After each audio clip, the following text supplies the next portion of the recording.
Well, when the patient first comes in, oftentimes we check their temperature to be sure they're not sick. In the office, we have everything wiped down several times a day. We use barriers like these disposable plastic sleeves on everything. Everything that's metal, we sterilize it thoroughly in an autoclave.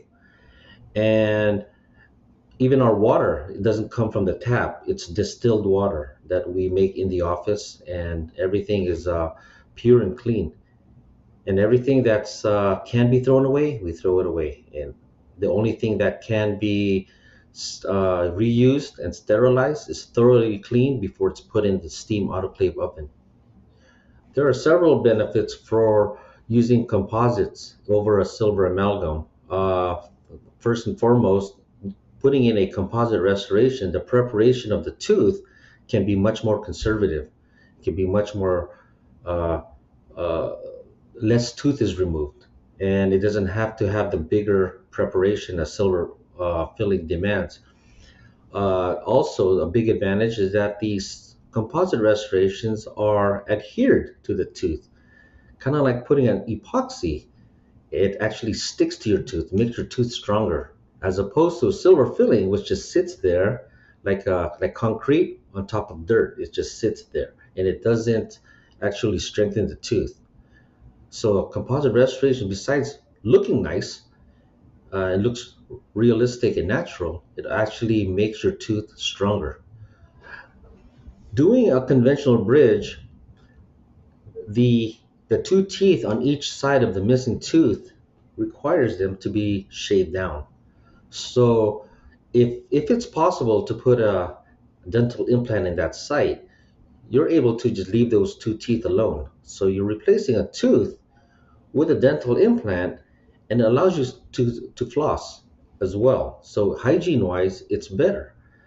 But more importantly, uh, long term, a dental implant will actually preserve bone. It'll actually make your bone more bulky as opposed to leaving it empty, and where the bone will actually shrink quite a bit. But probably the biggest advantage of a dental implant is that you really don't have to shave down the adjacent teeth anymore as you do in a conventional bridge. There are many benefits to having an implant retained denture. Conventional dentures require suction on an upper, for example, on an upper arch. You, it's the moisture is what holds the denture up into your upper maxillary palate. Having that, it sort of blocks the taste sensation of the palate, of which there are many taste receptors. And second, it blocks the temperature. So when you're drinking hot tea or hot coffee, ice cream, it blocks that. Having implant retained denture, we're able to open up the middle and you make it a U shape rather than half a circle shape.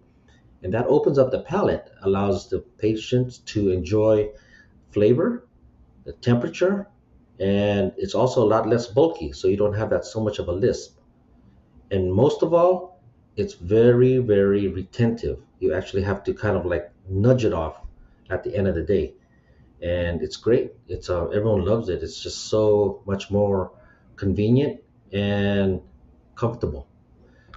The reason I started my practice was that I wanted to expand upon the choices that's available for patients. In working with other offices a couple of years before I opened my own practice, I noticed a limited range of choices that we were kind of allowed to discuss.